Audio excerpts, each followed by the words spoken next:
Have you ever walked into a space and thought, this just feels right? It's a great feeling, and it's what we all want for our homes. Believe it or not, one of the key ingredients in that just right feeling is color. Hey there and welcome. I'm Nina Hendrick, and I love to help people transform their houses into homes that reflect their personalities and provide a place for family and friends to gather, relax, and make new memories together. Today, I'm going to walk you through one of the key building blocks of interior design, creating a whole house color palette. Real quick, if you find this video helpful, I'd be so grateful if you'd hit that subscribe and that like button. It's so helpful as I continue to build this channel. A whole house color palette isn't just about wall paint, although that's a big part of it, of course. A color palette also includes accent colors that guide you while choosing decor and finishes for items like wood furniture, floors, stone, and metal. Think of it as a complete blueprint for making all of your decorating decisions. So why should you choose a whole house color palette ahead of time? For starters, decorating can get overwhelming when you have an entire rainbow of options to choose from. By narrowing these options to a select set of colors, you ensure that every decorating decision you make works in harmony. When you take the time to build a color palette, you have a go-to guide for choosing new furniture or decor for your home, which eliminates the guesswork when you're shopping. You'll save time and money by choosing the right items the first time. That means less stress and more fun when you're redecorating. As a side note, if you're looking for color palette inspiration, I also have a video with all of the colors from our previous home. Now that you know why you need a color palette, let's talk about how to put together colors for your home. I like to break this process down into 6 steps. Step 1, set your intentions. Color in the home does so much to create the mood, but what mood are you trying to achieve? Before you head to the hardware store for paint chips, I recommend a quick brainstorm to figure out the atmosphere you want to achieve for yourself, your family, and your guests. This is the foundation of your color palette. To get the ideas flowing, look around at your home's current color scheme. Ask yourself these questions.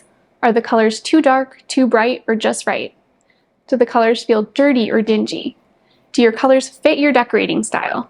How do the colors make you feel? Next, think about how you want to feel in your home. There's no right or wrong answer. Some people might be looking for relaxation, while others want a high-energy space. Once you know how you want to feel, it's much easier to find colors that will create that mood for you. Step 2, understand color theory. Color theory is a huge topic, but knowing some basics can help you better understand how to work with colors in your home. The first thing to think about is color temperature. Warm colors fill half the color wheel with red, orange, and yellow. They also include most browns, beiges, and tans. Warm colors tend to feel energetic and stimulating. On the other side of the color wheel are the cool colors, which include greens, blues, and purples. They also include most grays. Cool colors recede or fade, so they make rooms feel bigger. These colors feel soothing and relaxing. The color wheel can also help you balance colors in relation to each other. Complementary colors are opposite each other on the color wheel. Using opposites in your decorating can help items pop. This is why red and green look so great together in Christmas decorations.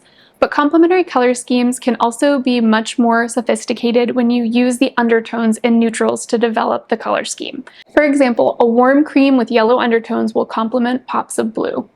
Step 3, consider your fixed finishes. Fixed finishes are the established elements you're already working with in your home, such as wood floors, cabinets, and large pieces of furniture. It's really important to make sure your color palette works with these existing colors, not against them. For example, your floors are probably the biggest fixed finish in any given room. That means the color of the tile or carpet is automatically part of your color scheme, and the rest of your colors need to harmonize with what you already have. Wood floors and furniture can be trickier. Is the wood an orangish, pumpkin pine, or a cool neutral gray? Try evaluating wood or metal finishes against a color wheel to see which undertones match up. Step 4, find inspiration.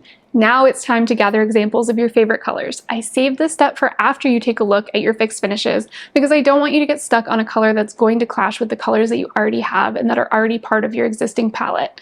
You can find inspiration online, but I recommend looking around your house or in your closet for things you already own. What are you most drawn to? Chances are that you already have a palette of your favorite colors. Start here and then use paint swatches to try different shades to see what versions of those colors work well with your fixed finishes. Step 5, test your lighting. So important. As you gather paint chips to test colors, it's important to remember that those colors can look very different in your home than they do in the store. Before you finalize your color palette, you need to know how the colors you're considering respond to the light in your specific room. I recommend painting a large piece of poster board with a sample of your color, hanging it up and living with it for a while. Sampleize is also great.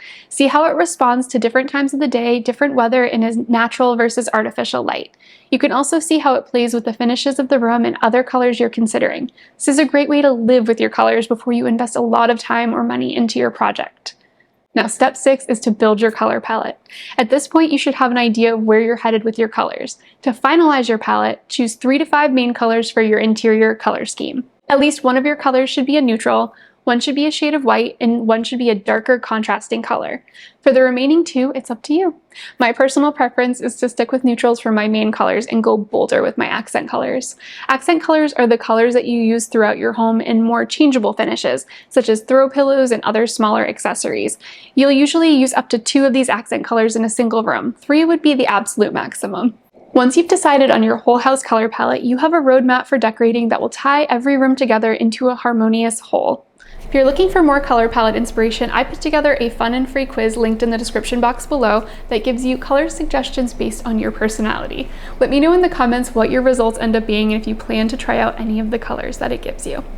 Overall, I hope that this video helped demystify some of the elements of choosing a whole house color palette for your home. I know it can be overwhelming. Let me know if there are any other color questions you have, and you may just see your question answered in a future video. Until next time.